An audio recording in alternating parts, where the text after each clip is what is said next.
खूबसूरत बीवी शदीद नाराज है मुझसे और इतनी जल्दी नहीं मानेगी। तुम नाराजगी का मतलब नहीं समझते हो क्या? खूबसूरत लग रही हो।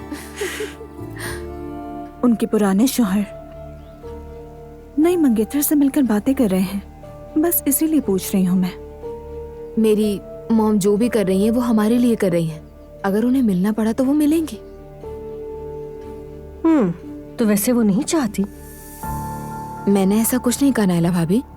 हाँ ठीक है, वो उन्हें ज्यादा पसंद नहीं करती, लेकिन मॉम और पापा की अलैदगी बहुत बुरे तरीके से नहीं हुई है। वो दोस्त हैं। अगर अकेले नहीं रह सकते तो कम से कम ऐसे तो मिल सकते हैं ना।